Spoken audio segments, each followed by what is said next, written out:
မင်္ဂလာပါရှင်လိုက်စာတီဗီရဲ့ဗုဒ္ဓဟူးညဗမာတိုင်းသားဘာသာဖြစ်တဲ့တင်ဆက်မှုအစီအစဉ်ကနေကြိုဆိုလိုက်ပါတယ်ရှင်။ဒီနေ့ညတင်ဆက်ပေးသွားမယ့်သတင်းတွေကတော့တိုက်ပွဲသတင်းမွန်ဂိုဒေတာအတွင်းစစ်ပွဲများဆက်တိုက်ဖြစ်ပွားနေတဲ့အတွက်ဒေတာခံများထိခိုက်ကနေအိမ်ပျက်စီးခြင်းများပုံမများလာတဲ့သတင်းဝိုင်းမော်ဝီယန်ကျေးရွာမှာစစ်ကောင်စစ်တပ်နဲ့ပြည်သူစစ်များရဲ့စုပေါင်းကိတ်ထားရှိမှုကြောင့်ဒေတာခံများတွာလာရေးခက်ခဲမှုရှိနေတဲ့သတင်းတွေကိုတင်ဆက်ပေးတော့မှာဖြစ်ပါတယ်ရှင်။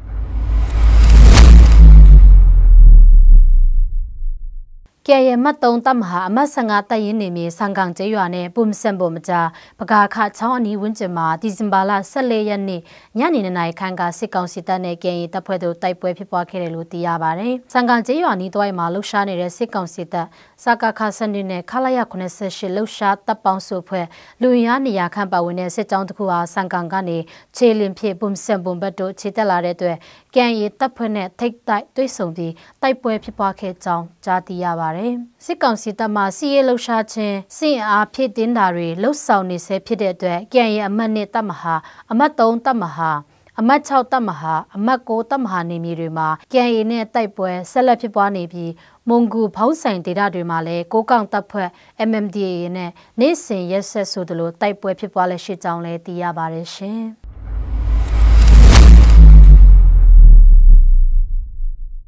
ရှမ်းပြည်နယ်မြောက်ပိုင်းကချင် Sub-State မွန်ဂိုဖောင်းဆိုင်ဒေသတွင်စစ်ကောင်စီတပ်နဲ့ကိုကောင်တပ်မတော် MNDAA တို့နှစ်ဖက်တိုက်ပွဲဖြစ်ပွားမှုတွေဆက်တိုက်ဖြစ်ပွားနေပြီးလက်နက်ကြီးပစ်ခတ်မှုတွေကလည်းကျေးရွာတွင်ကြားရောက်ပောက်ကွဲတာတွေကြောင့်ဒေသခံတွေထိခိုက်ဒေဆုံးပြီးနေအိမ်တွေပျက်စီးတာတွေလည်းရှိတယ်လို့သိရပါတယ်။ဒီဇင်ဘာလ15ရက်နေ့မွန်ဂိုဒေသမန်ဟင်ကျေးရွာထက်မှာစစ်ကောင်စီတပ်နဲ့ကိုကောင်တပ်မတော် MNDAA တို့တိုက်ပွဲပြင်းထန်နေပြီးအနီးမနာတွင်လည်းလက်နက်ကြီးပစ်ခတ်တာများကြားနေရကြောင်းဒေသခံတအုပ်ကပြောပါတယ်။ဒီဇင်ဘာလ23ရက်နေ့မနက်3နာရီအချိန်ခန့်ကနေညနေပိုင်း3နာရီအချိန်ထိစစ်ကောင်စီတပ်နဲ့ကိုကောင်တပ်မတော်တို့တိုက်ပွဲဖြစ်ပွားခဲ့ပြီးစစ်ကောင်စီတပ်ဘက်ကအနီးဝန်းကျင်ဘက်လက်နက်ကြီးရန်တမ်းပစ်ခတ်မှုကြောင့်ပေါင်မွေကျေးရွာရှိဒေသခံပြည်သူများရဲ့နေအိမ်3လုံးထိခိုက်ပျက်စီးသွားခဲ့ရပါတယ်။ဒီဇင်ဘာလ10ရက်နေ့ကလည်းမန်ယန့်ကျေးရွာနဲ့စင်ဆိုင်ထန်ကျေးရွာတွင်တိုက်ပွဲဖြစ်ပွားခဲ့ကဖောင်းဆိုင်ကျေးရွာတွင်စစ်ကောင်စီတပ်မှပစ်ခတ်လိုက်တဲ့လက်နက်ကြီးကြီး3လုံးကြားရောက်ပောက်ကွဲခဲ့တာကြောင့်ဒေသခံတအုပ်တိတ်ဆုံးပြီး2ဦးကတော့ထိခိုက်ဒဏ်ရာရရှိခဲ့ပြီးနေအိမ်များလည်းပျက်စီးသွားခဲ့ရပါတယ်လို့သိရပါတယ်ရှင်။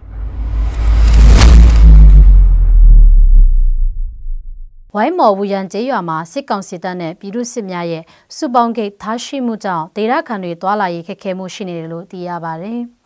၎င်းစုပေါင်းဂိတ်မှာမနေ့9နာရီမှညနေ6နာရီထိသာဖြတ်တန်းတွာလာခွင့်ရှိပြီးသတ်မှတ်ထားတဲ့အချိန်မဟုတ်ပါကဂိတ်ကနေဖြတ်သွားဖို့ပိတ်ပင်ထားတဲ့အတွက်အပြင်ထွက်အလုပ်လုပ်ဖို့တွာလာရန်ခက်ခဲနေတယ်လို့ဒေသခံတွေကပြောပါတယ်။၎င်းစုပေါင်းဂိတ်ကိုပြီးခဲ့တဲ့လကစပြီးစစ်ကောင်စီတပ်နဲ့ပြည်သူစစ်တို့ပူးပေါင်းဖွင့်လှစ်ထားတာဖြစ်ပြီးလက်ရှိချိန်မှာမော်တော်ယာဉ်ဖြင့်တွာလာသူတွေကိုရှာဖွေစစ်ဆေးတာတွေငွေကြေးကောက်ခံတာတွေများလဲလှုပ်ဆောင်နေကြကြောင်းကြားသိရပါတယ်ရှင်။အိဇာ TV ရဲ့နေ့ညဗမာတိုင်းသားဘာသာဖြင့်တင်ဆက်မှုအစီအစဉ်ကိုကြည့်ရှုနားဆင်သူပရိသတ်အပေါင်းကာယစိတ်နှဖျားဒုက္ခပြေဝပြီးကာယောဂအပေါင်းမှကင်းဝေးနိုင်ပါစေကြောင်းဆုမွန်ကောင်းတောင်းပေးလိုက်ပါတယ်ရှင်။